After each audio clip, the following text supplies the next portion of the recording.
Саламатсыздар, урматтуу телекөрүүчүлөр. Бул Халва шоу теледолбоору. Биздин көңүл ачуучу теледолбоорубузду тосаңыздар. Бүгүнкү биздин чыгарылышыбызда өзгөчө адамдар олтурат деп айта аламын. Спорт менен биздин машыккан футболчуларыбыз келип олтурушат.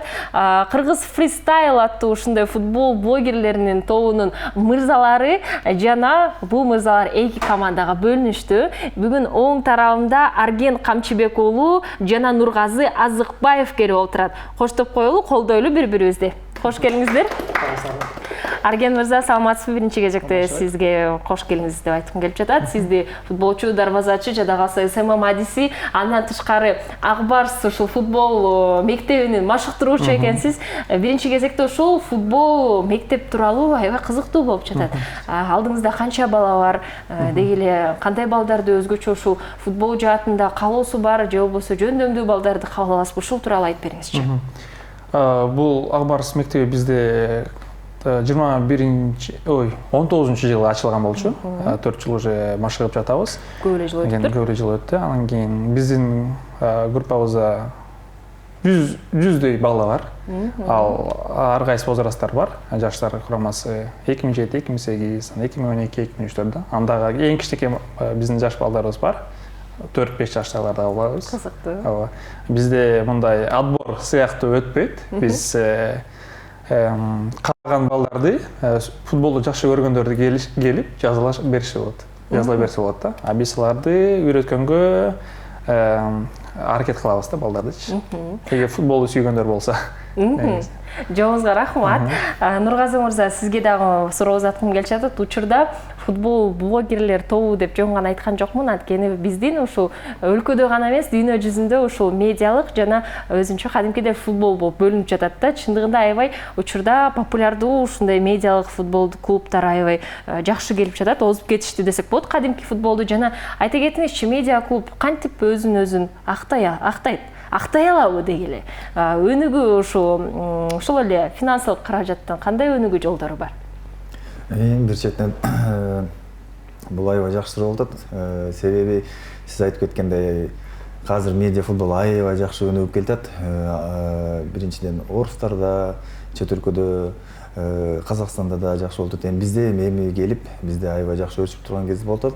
Азырынча деген бизде медиа футболдор көбүнчөсү бул башында баягы жаңы баштап аткан болгондуктан биз өзүбүздүн күчүбүзгө өзүбүз кылып акчабызды өзүбүз, каражаттарды өзүбүз таап эметип атык. Эми болсо, азыр болсо кичине мындай белгилүү болуп, элдерге билинип калгандай биз уже спонсор катары ошо спонсорлорду издейбиз. Спонсорлор бизге жардам беришет, алар менен чогуу иштешип, ошолор бизге каражат таап беришет да. Мисалы үчүн сиздин да спонсоруңуз келген, мисалы үчүн Абдышат менен аябай жакын иштешебиз. Биздин аябай көптөн бери иштеп жүргөн биздин жакшы спонсорубуз болот. Булар да бизге суусундук жактан дагы, акчалай жактан да жакшы жардам берип турат. Негизи ушундай чоң компанияларга негизи ыраазычылык билдирим келип кетет, анткени спортту өнүгүп турганычы. Анткени бизде Кыргызстанда азыр спорт өнүгүп турган кезеги келди го деп туура ойлойм да. Ошого жардам берип атканына абдан чоң ыраазычылык айтам. Жакшы сөздөр болуп кетти. Чындыгында эле балким биздин телекөрүүчүлөрдүн арасында да ушундай спортту, ден соолукту колдогон демөөрчүлөр бар болсо, сөзсүз түрдө сиздер Кыргыз фристайлга кайрылсаңыздар болот деп айтып кетейин. Учурда Арген жана Нургазы мырзаларыбыз бир командада. Сиздердин командаңыздардын аталышы кандай болот? Чалдар эле болду бу. Чалдар деп Чалдар спорттун чалдары экен. Ушул футбол жаатында биз бул команда менен таанышып алдык. Кезекте болсо тең тайлашуучуларга берели. Сол тарабымда бүгүн Беккелди Турдукулов жана Асейин Касымов келип олтурушат. Чалдар колдоп коелу. Беккелди мырза, айта кетиңизчи, Кыргыз фристайлга кантип туш болдуңуз? Деги эле ошо футбол боюнча айта кетиңизчи. Канча жашыңызда туш болдуңуз? Кыялыңыз болду беле? Мен оюшумча боюнча кичинекей кезимде профессионалдык футболго байланышып келген. Мен кичинекей кезимден аябай футболду сүйүп жана ошол менен жашап келгем. Биринчи жолу Кыргыз фристайлда кантип болуп калганын себеби Джони Вайке биздин маэстро командада СММщик болуп иштеген. Ошодон кийин сбордон кийин мени Бека, может, ойноп көрөсүң биздин оюнубузга деп Баха Джо командасы менен физкультурный командасына чакырган. Экинчи таймда өзүмдү жакшы жетимден көрсөтүп, ушу Кыргыз фристайл командасына туш болгом. Анан 1 жыл арамасынан өтүп, мен командада кеткем. Анан кийин ушу МФЛ башталганда Азамат байке бизди чакырып, отбор болуп, ошо отбордон өтүп, Кыргыз фристайлды да ойноп жүрөм. Кыялдар орундалыптыр да. Эң сонун бул эң негизги нерсе. Жана Асейин мырзага да суроо узаткым келип жатат. Чындыгында айта кетиңизчи биздин телегөрүүчүлөргө, кадимки футбол менен медиа футболдун айырмасы эмнеде?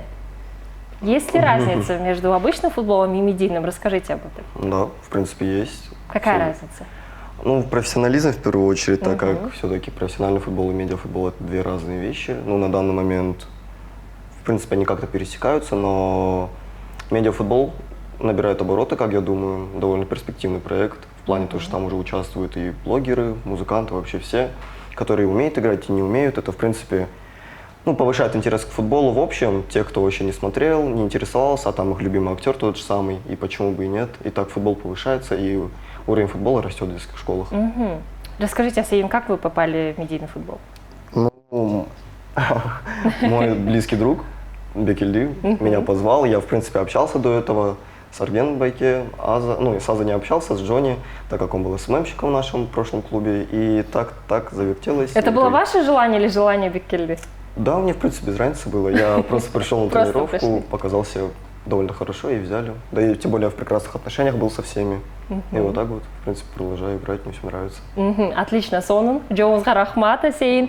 Эмесе сиздердин командаңыздар кандай аталат? Жаштар.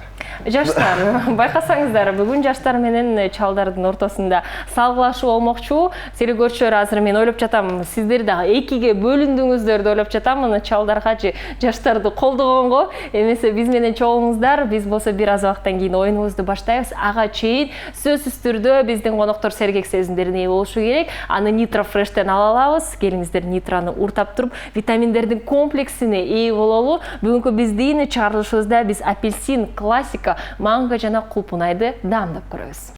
Суусунду кандырганга убакыт келди. Nitro Fresh'тин жемишке каныккан даамы шыктандыруу жана жаңы сезимдерди тартуулоо үчүн жаратылган. Мөмө жемиштин сергитүүчү күчүнсүз. Ширелүү мөмө жемиштердин укмуштуу дайнекси. Nitro Fresh. Тавит менен серги.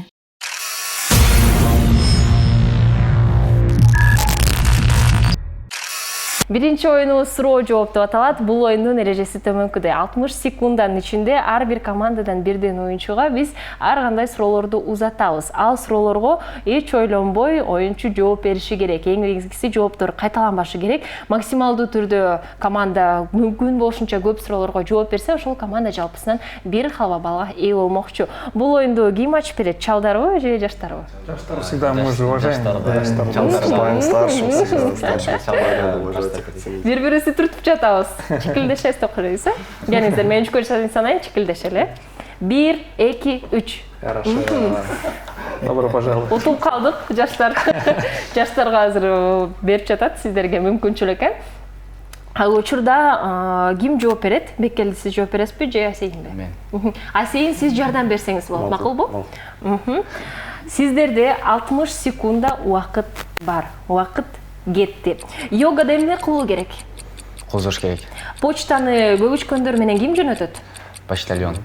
Никарагуа президентинин аты жөнү? Президент. Боло берет. Суурлар эртең менен эмне кылышат? Жуулунушат. Юбилейге жакшы көргөн адамга эмне берүү керек? Акча. Кыздар кандай гүлдөрдү жыттаганды жакшы көрүшөт? Роза, пионы. Түшүңүздө эмне кыласыз? Футбол ойнойм. Дарбыз канча турат? 25 сом. Кайсыл жерде ыйлаганды жакшы көрөсүз? Голдун алдында.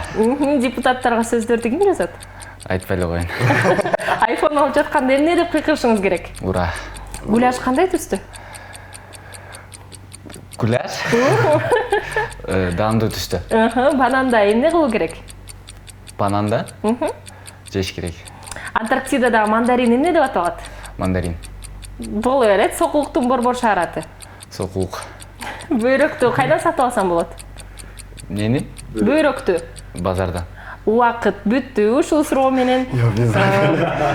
Кызыктуу. Мен ойлоп жатамын. Асейин кыздарга гүлдөрдү көп берет окшойсуз, Байкасак учурда аябай актуалдуу болуп кетти десек болот. Айымдарыбыз жана жада калса мен дагы пиондорду аябай жакшы көрөмүн ошол себептен. Ошондуктан байкасаңыздар пиондорду дагы мырзаларыбыз билет экен да. Ошондо депутаттарга сөздөрдү ким жазат Беккелде? Айтпай эле коеюн дедим, айтып койбойсуңбу? Жок. Мен көп бийликке аралашкым келбейт. Жакын болгум келбейт. Бирок саясат бардыгыбыз менен байланыш.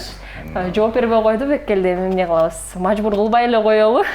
Кезекти болсо биз учурда чалдарга берели. Чалдарыбыз ким жооп берет? Кеттик Нургазы аке. Арген, Нургазы ким жооп берет? Нургазы мырза, сиз жооп бересиз. Жардамда эре жок го дейм. Арген мырза, сиз бирти жардам берсеңиз болот. Анда мен даяр болуп турайм. Сиздерде 60 секунд убакыт бар. Убакыт кетти.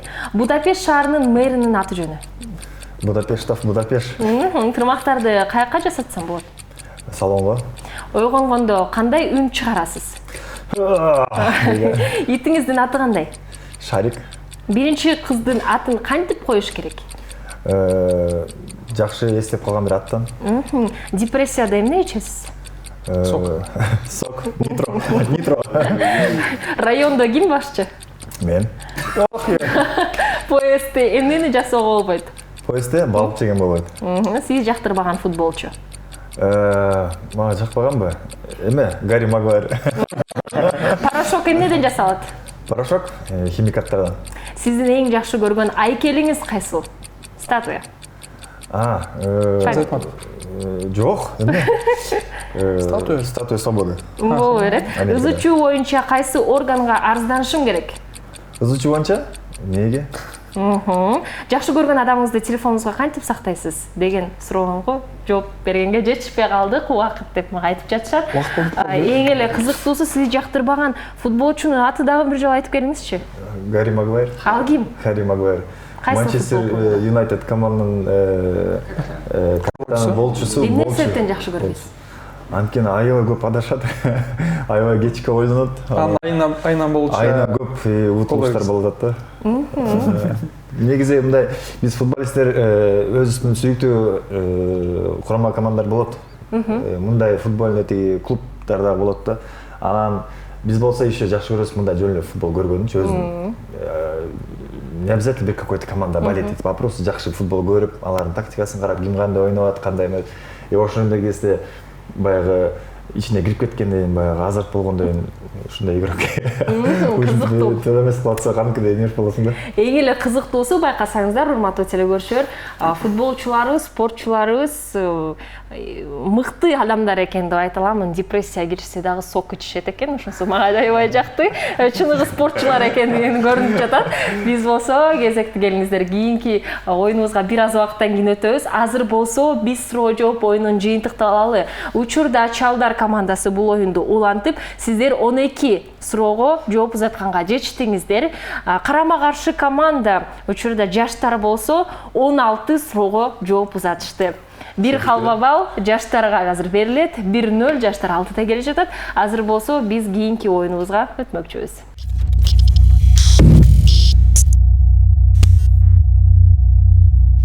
Алло, сен кайдасың оюнубузду баштамакчыбыз. Бул оюнда командада бири экинчисинен алло, сен кайдасың деген суроону узатат. Экинчиси болсо биздин экранда пайда болгон локацияларды атабастан түшүндүрүп берүү керек. Ар бир командага 1,5 мүнөт убакыт берилет. Ким көбүрөөк сөздөрдү туура тапса, бир халва балга ээ болмокчу. Бул оюнду биринчиден болуп чалдар ачып бермекчи. Сиздерде 90 секунд убакыт бар. Убакыт кетти.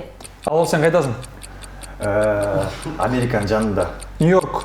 Жок, Американын. Статуя. Жок, ошонун жанында кошуна болуп жашайм мен. Аябай жакшы, доброжелательный люди жашайт ошол жакта.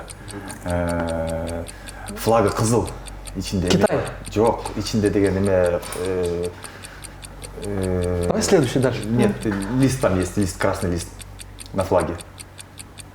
Ё-моё. Кызыл. Кевин Дэвис каякта ойнойт? Бельгияда. Жок.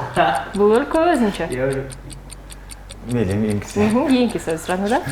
Сурап коюңуз. Алло, сен кайдасың? Мен деген Гитлер өлген жерден. Германия. Жоқ, Гитлер өлген жерде. Қаяқта өлді де? Қаяққа жашын өлді де? Бункер. Эдисон. Сұрап қойыңыз. Сен сұрақ. Сен қайдасың? Мен деген көлдің ортасында сүзіп жүрем, бірақ бірдеменің үстінде. Қаяқ. Ой, лодка. Кейінгі сөз. Ал сен қайдасың? Мен деген эме жақта, талант жақта. Бешкүнгей, село, айыл. Ошон өйдөрөгө. То. Өйдө чыгып кете бересиң супара жаққа. Чоқу. Аларча. Ош аларчын өйдө чыгып кете бересиң тетиги. Пик. Супара бар го. Супара резорт бар го. Өйдө жақта ошо. Атым не? Ё-моё. Бюджет тебешет да, мен жардам берейин. Ал сен қайдасың?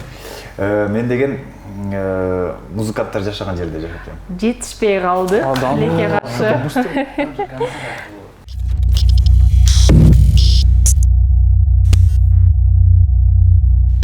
Канада? Ой, ё-моё, как это понять? Байкасак, 4-чү түшүндүрмө мага аябай жакты, Нургазы мырза. Жечкен жокпуз. Учурда чогуу жыйынтыктайбыз. Азыр болсо келиңиздер кезекти жаштар командасына берели.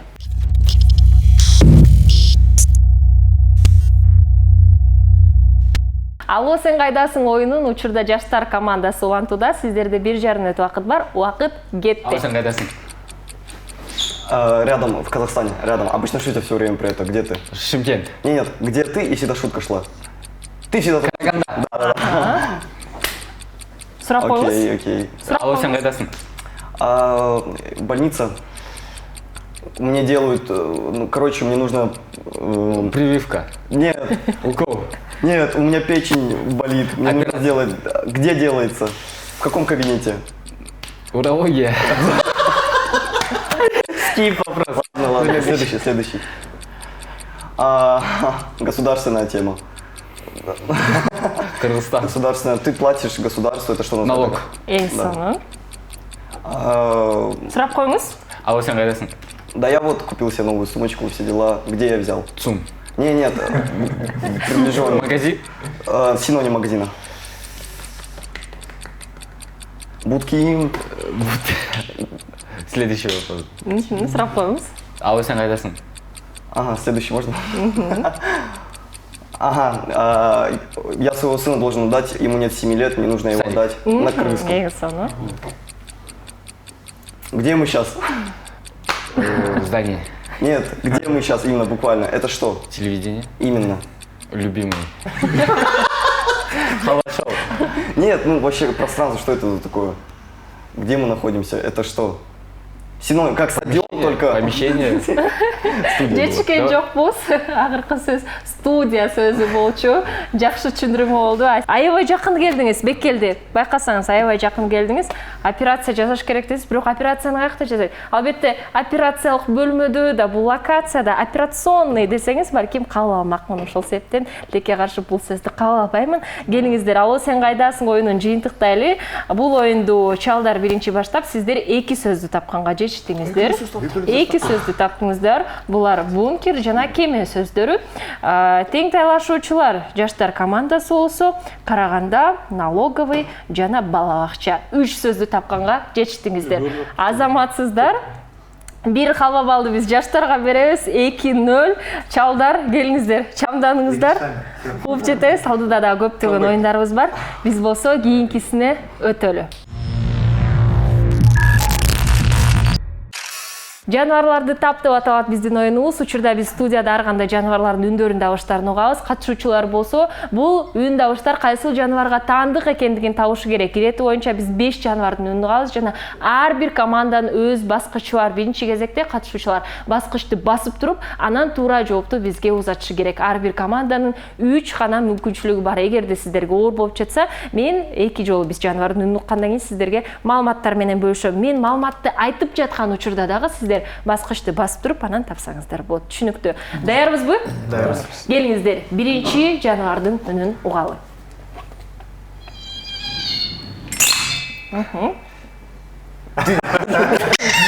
Билбей эле басып койдук окшойт. Биринчи кезекте. Птица. Пил эмес, барбы? Комар? Жок, бул чиркей эмес. Жок, бул табууга оор жаныбарлардын бири деп айта аламын. Келиңиздер үндү дагы бир жолу кала, анан оор болуп жатса, мен сиздерге маалымат менен бөлүшөмүн. Сиздерде 2ден гана мүмкүнчүлүк калды. Дагы бир жолу калы. Ребенок? Бул жаныбар Асейин. Нет. Барбы жок? Он же говорит, она же говорит редко это. Это редко, что ли? Да. Потому что это знаешь, что я знаю это. Барбы жок? Кыргызча. О, газыр. Асейиндин жок аябай жактырмын. Бул эме да. Кирпич чечет. Жок, ар бир команданын бирден гана мүмкүнчүлүгү калды. Мен сиздерге жардам берейин. Азыркы учурда Кыргызстанда Алай өрөөнүндө Кызыл Суу дарыясынын түштүк батыш бөлүгүндө кездешет.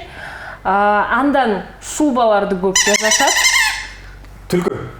Түлкү эмес. Мүмкүнчүлүктү кое бердиңиздер. Учурда сиздерде гана бир мүмкүнчүлүк калды. Бул сиздердин мындайча айтканда жакшы жардам, анткени команда чалдар жооп беришпейт эми. Чалдар экенбиз. Дарыя өзөндөрдө жашаган жаныбар суунун үстүндө жалкаланып, ушинтип калкып уктаганды жакшы көрүшөт. Дал ушинтип эс алышат. Чындыгында эле бул жаныбардар шубаны жасашат.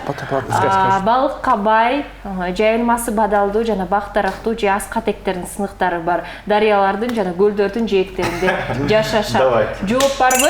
Урология да.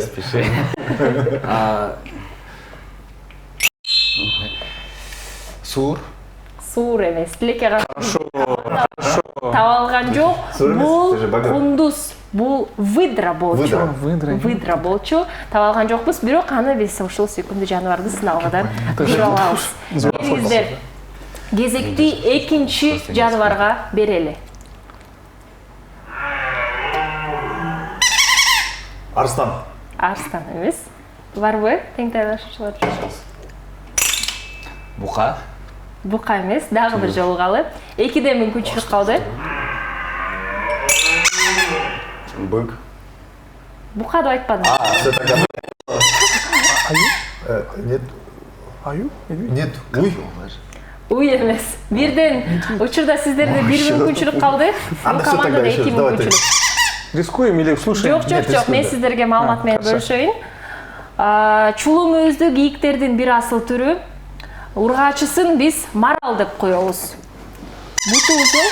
Уже есть, точно? Да. Олень? Албетте. Сиздар. Ургачысын марал деп коебуз.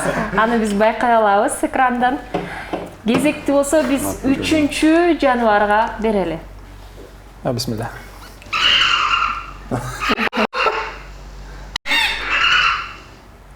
Это же. Нет. Серьезно? Нет, вообще нет. Biz, если бассак, мы должны ответить обязательно, да, или нет? Айтып коюңуз. Может, Бака эмес пе? Жок, бака эмес. Скип ответ. Барбы силерде жок? Жок. Дагы бир жолу калы? Ага. Дагы бир жолу калы.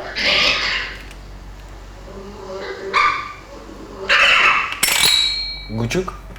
Күчүк эмес, жардам берейин сиздерге. Что-то маленькое, но я не Бул знаю, что. суурлар тукумундагы сүт өмөчүлөр. Кыргызстанда дагы бар, ийинде жашайт, суук аймактарда кышкысын чээнге кирип кетет. Жону капталы боз, боору каралжын. Башынан эки жагынан ушундай тумшугунан кулактары көздө кара ушундай тилкелери бар, кара жолчулар. Эстеп жатабызбы бул жаныбарды? Это редкий около. Суурга окшошуп кетет. Жок, баарыбыз деле биле турчу жаныбар. Асий. Кандай дейт? Асейин эмес. Асейин тилекке каршы жаныбар эмес. Урматтуу катышуучулар, дагы бир жолу айтып кетейин, элестетсеңиздер. Жону каптал коз, бирок мындай башынан ылдыйына чейин, ушу кулактарына чейин кара ушундай жолчолору бар. Тилкелери бар. Такие полоски. Есть мультфильм такой. Барбы жок? Не понять вообще, что. Биринчи орус Можно? Енот? жок. Ай, Бир гана мүмкүнчүлүк калды. Мен жардам берейин сиздерге. Орусча эгерде атын атасак, биринчи тамгасы Б тамгасы. Я понял. Что там? Барсук? Албетте. Кулак бул бар. айта алабыз, дал ушул тилкелерин кулагына чейин. Бул эме турбайбы? Серый. Боз Я думал, это ак экен ойлогом мен. боз Ак деп ойлогом да. тилкелери болсо кара болуп турат кулагына чейин. Бирок таптык да эмегизгисин ургасы. Келиңиздер, кезекти биз 4-чү жаныбарга берели.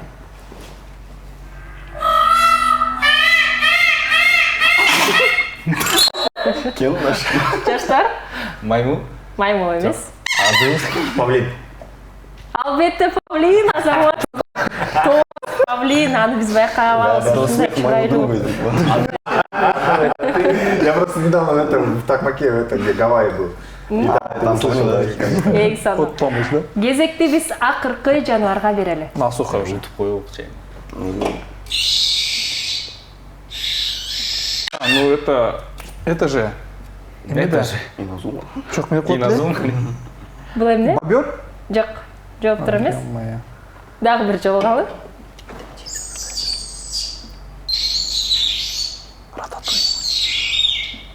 Птицы вообще пока не нажимают.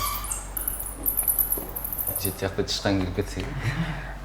Күн киргенде Белка. жок, тыйын чыккан эмес, Биз бир гана аны мүмкүн бере чыгып калды. калды. Күн киргенде учуп башташат. Ой, ё-моё. Жарганат. Албетте жарганат, Я азаматсыздар. не знал, что они так, оказывается, делают. А почему что?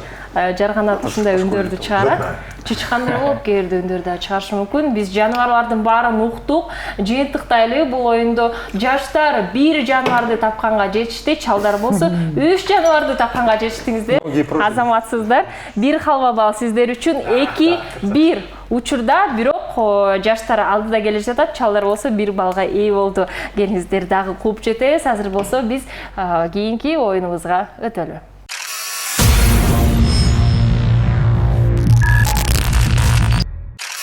Калпы чынбы оюнубузга өтмөкчүбүз. Менин колумда ушундай кичик карточкалар бар. Алардын жарымысында чынбы деген жазуу бар. Ошол эле жарымысында калпы деген жазуу бар. Биз бул карточкаларды аралаштырып туруп, катышуучуларга, командаларга узатабыз. Бир карточкадан жана командада бир киши окуяны айтып берет. Эгерде чынбы деген карточка келсе, чындык окуяны, калпы деген карточка келсе, калп окуяны. Сиздер карама каршы команданы алдап кетишиңиздер керек. Карама каршы команда сиздердин карточкаңызда кайсыл сөз жазылып турганын таппай калышы керек. Жана эгерде команда бул оюнда алдап кетсе 1 халва балга ээ болот. Жана тескеринче алдап кетип дагы туура карточканы таап алса дагы 2 балга ээ болмокчу. Түшүнүктүү? Мен азыр биринчи кезекте бул карточкаларды аралаштырып туруп таратайын. Тең тайлашуучуларга көргөзбөйбүз, командалашка көргөзсө болот. Келиңиздер, чалдар. Жаштар, бир карточканы тандайбыз. Эбесе карточкаларыбыз менен биз азыр тааныштык. Биздин катышуучуларга окуяларды эстегенге, же болбосо ойдон чыгарууга бир нече убакыт берели, анан оюнубузду улантабыз.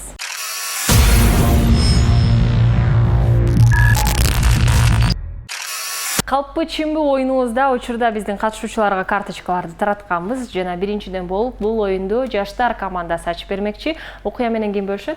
Асейин. Асейин. Угуп жатабыз сиз Асейин. Начинать историю. Короче, 2 года назад мы с друзьями по футболу шли после тренировки. Это была зима, увидели снежки, кидали, никому не советую это делать, кидали в машину, одна машина остановилась и за нами погналась, но никого не достала.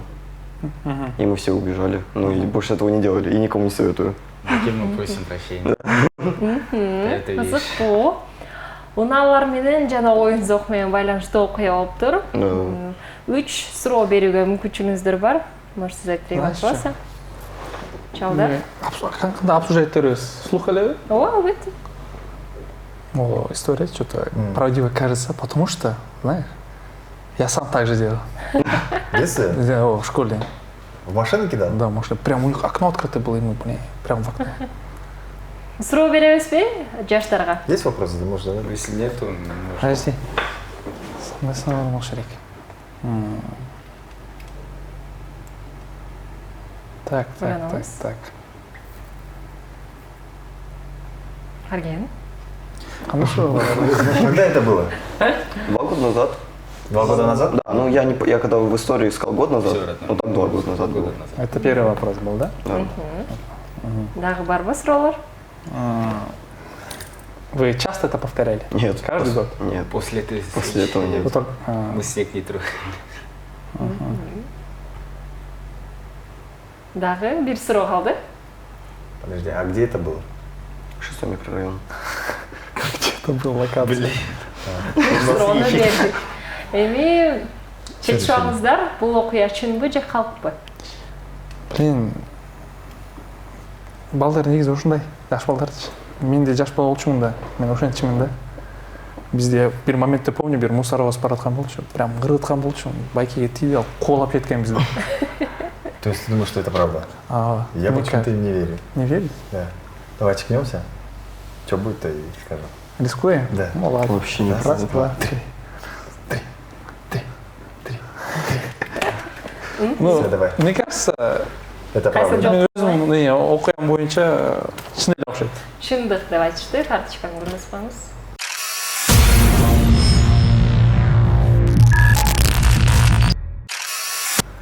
Барабанный вопрос. Ой,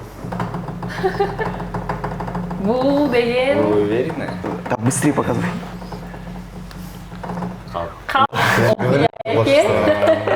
Эмесе бир балл жаштарга кетти. Анткени сиздерди алдап кеткенге аракет салды. Кезекти биз чалдарга беребиз. Окуяны ким айтып берет? Не, ну это прям. Вы же знаете, да, что я сам музыкант по профессии, играю на нескольких инструментах. Умею ли я играть на баяне, на аккордеоне? Бул деген суроо да ооба же жок деп жооп бериш мүмкүн да. Сиз болсо калп деген калппы же чынбы экендигин.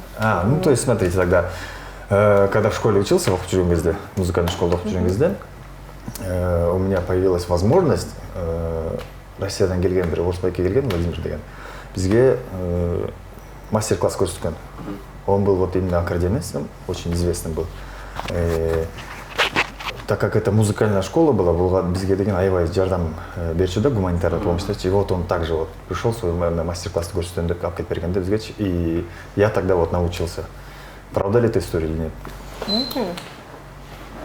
Окуя чынбы же калппы? Это типа аккордеон. И типа, знаешь, все уже пожилые люди.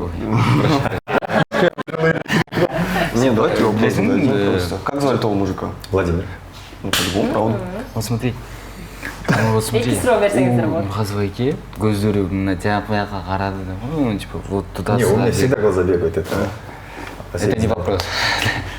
И, ну, типа, знаешь, все пожилые люди. Меккелде бул жака психологияны Да, ойлансаң, все Да, мындай понял. пожилые люди и умеют играть на аккордеоне, потому что той был, все Нургазова экедеги лёлө кийип туруп. Да, ну это тем более обучали. Да, в и принципе. он еще, типа, музыкант. Это база. Ну как сказать, база. Типа, в принципе, может быть, правда. Да и если это У нас что- есть два вопроса еще. А он может доказать, типа? Баян носить. А в каком году это было? Это было в 9 классе. Как раз в этом 9 классе я закончил, и после этого я поступил на СОС Герман Гмайдер частный А университет. это- Подожди, какой это год? третий вопрос. Нет? Я же спросил, это какой год? Девятый класс. Класс. Блин, мне 35 лет, я не помню какой год. Я знаю, что я 9 класс был. Нет, короче. Почти молодой. Сам популярный бренд Баяна. Вы должны знать, если вы... Weltmeister? Да. Эстер? Weltmeister называется, да, немецкий. Суроолор самый известный. бүттү. Бир жана жоопту айтып коюңуздар. Ну, Кайсы по жооп? факту вы на все правильно отвечали. Ну, наверное, правильно. И сама суть то, что вы слишком быстро отвечали, это правда по-любому, мне Чем? кажется. Чындык деген жоопту кабыл алдым. Урматтуу Так, катышуучулар. я, да, являюсь музыкантом, я музыкант полом өзім. Но я являюсь музыкантом именно по духовному. То есть я Юлия Маспаттар дайын. Сиз карточканы көргөз коңуздар. Кларнет, так что это, к сожалению, Не, типа, знаешь, когда все врут, у них... Да нет, сама суть то, что... Так у меня аж глаза не бегали, когда я рассказывал. Кызыктуу, биз жакта бул жакта элдердин да психологиясын дагы изилдеп чыктык десек болот. Өзгөчө Беккелди бул жакта изилдеп жатат. Биз болсо калпы чынбы оюнун жыйынтыктайлы. Бул жакта ар бир команда тең бири-бирин алдаганга жетишти деп айта аламын. Экөөндө тең калпы деген ушундай жазуу бар экен. Ошол себептен ар бирөөңүздөргө тең бирден халва балл. Эмесе жалпы жыйынтыктаганда учурда 3 2 деген жыйынтыкка келдик. Азыр болсо биз кийинки оюнубузга өтмөкчүбүз. Суусунду кандырганга убакыт келди. Nitro Fresh'tin жемишке каныккан даамы шыктандыруу. Жана жаңы сезимдерди тартуулоо үчүн жаратылган. Мөмө жемиштин сергитүүчү күчүнсүз. Ширелүү мөмө жемиштердин укмуштуу даймикси. Nitro Fresh. Тавит менен Серги.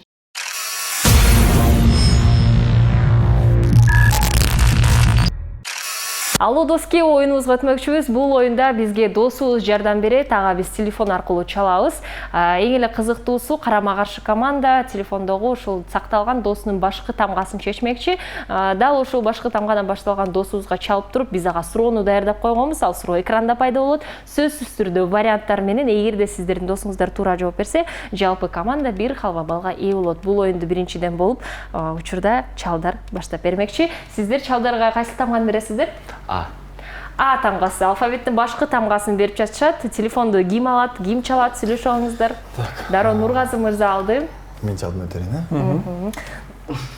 Алло. Алло, Алтым аке. Салам алейкум.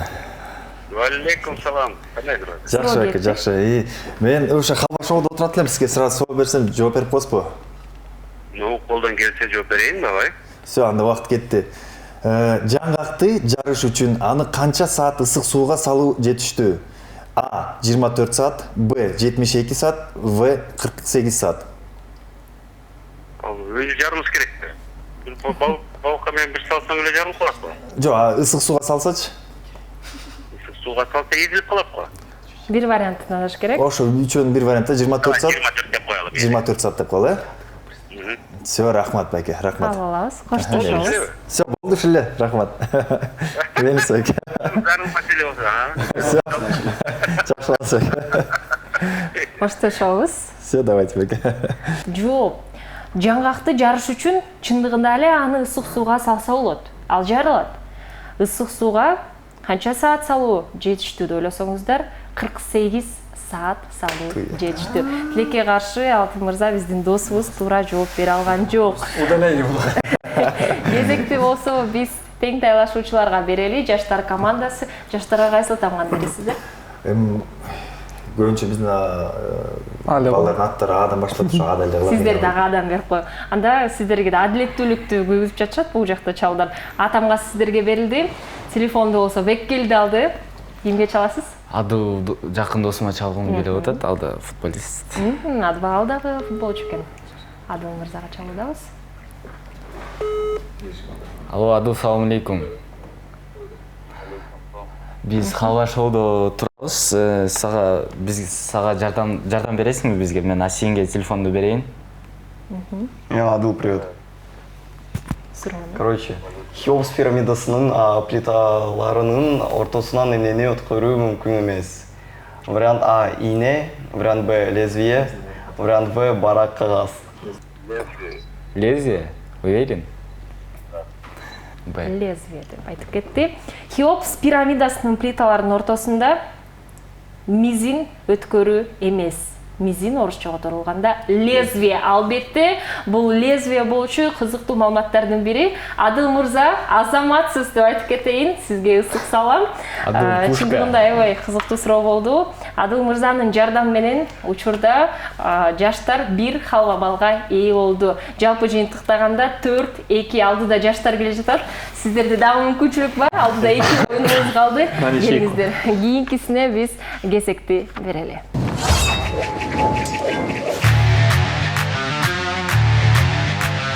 Крокодил оюну 1,5 мүнөттүн ичинде команда мүмкүн болушунча кыймыл менен гана биздин экранда пайда болгон сөздөрдү командалашына көргөзүп берет. Алар жаныбарлар, белгилүү буюмдар, тамак аштар болушу мүмкүн. Эң негизгиси максималдуу түрдө көптөгөн сөздөрдү табуу керек. Эч кандай үндү, эч кандай сөздөрдү чыгарбайбыз. Жана эгерде бул объект, ал сөз биздин студияда жайгашкан болсо, ага сөмөй менен көргөзбөйбүз. Жөн гана аны дагы кыймыл менен түшүндүрүүгө аракет салабыз. Эмеси даярбызбы? Бул оюнду биринчиден болуп жаштар ачып бермекчи. 1,5 мүнөт сиздерде убакыт бар. Убакыт кетти. Зубная щетка. Зубная нить. Ага. Лезвие или что там? Нож. Шашлык. Так он показывает. Отырып көргөзгөнгө аракет кылабыз. Аксакал, борода, Криштиану Роналду. Футболист с бородой. Месси с бородой. Чё? Ты чё говоришь? Ага. Козел. Кийинки сөз. Снежки, машина. Попал по голове. Яйца, господи, да. Кийинки сөз. Алкоголь. Водка, алкоголь.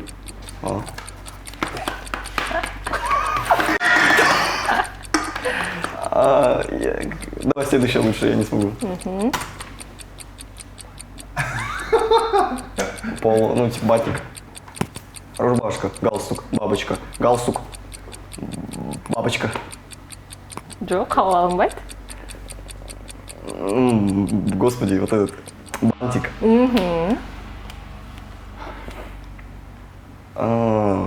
Пилочка для ногтей. Убакыт бүттү. Жакшы түшүндүрбө. Биз болсо кезекти чалдарга берели. Жана канча сөздү туура табат экенин кеңиздер чогуу санап көрөлү.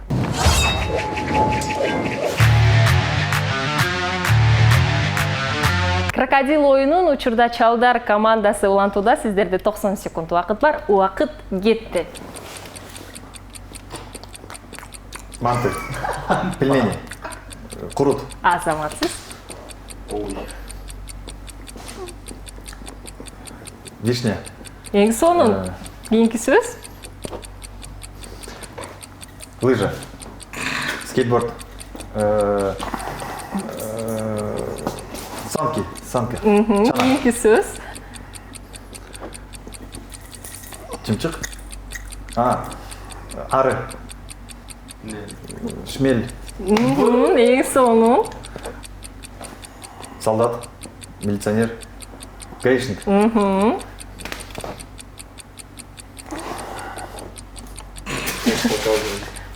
Пол. Пингвин. Тюлень? Нет. Давай следующее.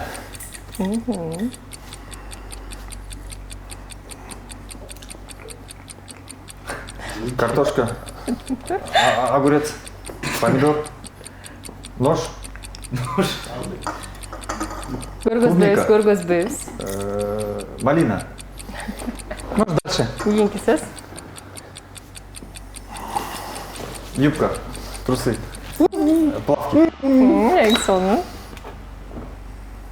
Дальше. Убакыт бүттү. Азаматсыздар деп айта аламын. Кол чабуулар. Буга чейин байкасак, алча деген, вишня деген сөздү кантип таптыңыз деп мен ойлонуп жатам да, чындыгында. Самый первый биринчи недисписывачы.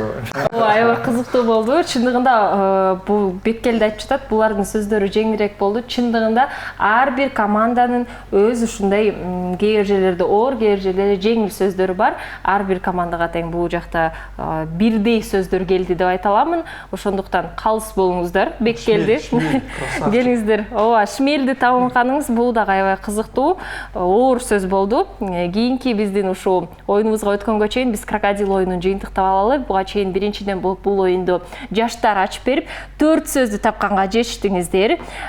Кол чабуулар, бул дагы жакшы жыйынтык. Тең тайлашуучулар чалдар болсо 7 сөздү тапканга жетишти. Бир халва бал учурда биз чалдарга карабыз, жыйынтыктаганда 4-3, бирок алдыда жаштар келе жатат. Биз болсо жыйынтыктоочу оюнубузга өтмөкчүбүз.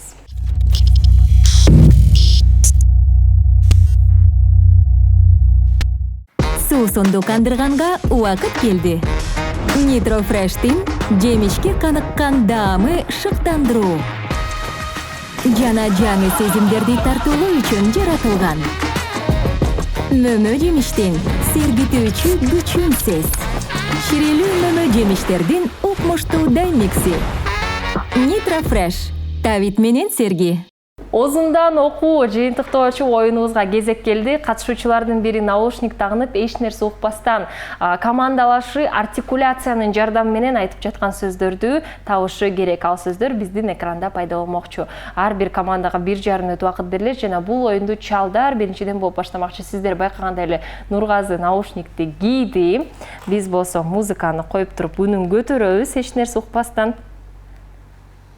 Бизге чейин музыка угууда, эмесе убакыт кетти. Артка жөлөнүп олтурабыз. Үн чыгарсаңыз болот. Бульбулятор. Бульбулятор. Эң сонун. Планктон. Мегатон. Планктон. Планктон. Пилотон. Планктон. Мегакон. Планктон. Планктон. Можно дальше? Давай, не знаю. Лыжа. Лыжа. Лыжа. Эң сонун. Кит. Кит. Тиль. Кит. Кит. Кит. Калем. Калем. Арам. Калем. Калем. Арам. Калем. Калем. Не знаю, дальше. Молекула. Молекула. Чатыр. Чатыр. Жаңы. Чатыр. Жатты. Чатыр. Чатыр. Чатыр. Не знаю, давай дальше. Авокадо. Авокадо. Аврора. Авокадо. Авокадо. Атомато. Авокадо. Авокадо. Не знаю, давай дальше, ё-моё. Витраж. Витраж. 12. Витраж. 19. Витраж. Фисташка. Витраж. Дальше можно? Всё? Убакыт бүттү. Убакыт бүттү. Азаматсыздар. Учурда биз жакшы жыйынтыкты көрө алдык. Биринчи сөздү тапканыңыз бул сыр бойдон калууда. Кантип таптыңыз деп жатам. Биз болсо кезекти экинчи командага берели.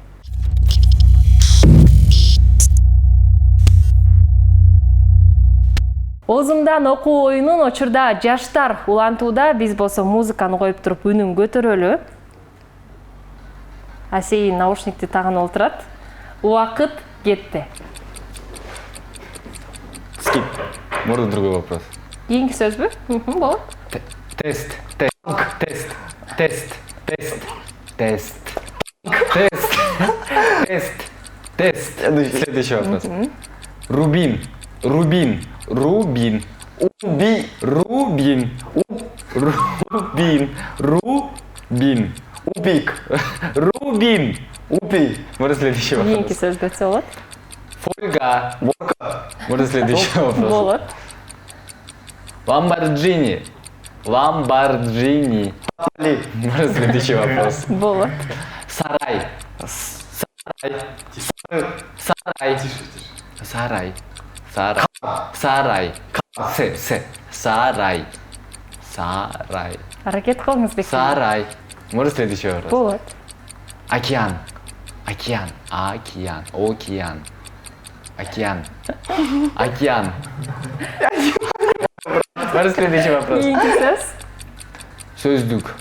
Сөздүк. Сөздүк. Сөздүк. Сөздүк. Кийинки сөзгө Да, төлөбү. может, следующий. Кийинки сөз. Картон. Картон. Громко говори. Картон. Картон. Картон. Еще раз. Картон. Убакыт бүттү. Ойдон бири осоналат. Байкасак. Бирок биринчи сөздөн дагы беккелди, кийинки сөзгө өтүп кетели деди, бирок балким табып калмаксыздар. Жана сөз канчалык оор болсо, көп ушундай сөздөрдөн, тамгалардан турса, табууга жеңил да. Бир аз убакыттан кийин урматтуу катышуучулар, оюнубузду жыйынтыктайбыз. Учурда биз биринчи кезекте озундан окуу оюнун жыйынтыктап алалы. Жаштар командасы тилекке каршы бир дагы сөздү таппай калды. Жеңишке аябай жакын келе жаттык эле.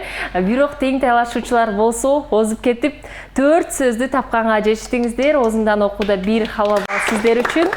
Жалпы жыйынтыктаганда 4-4. Бүгүн достук жеңип кетти. Азаматсыздар.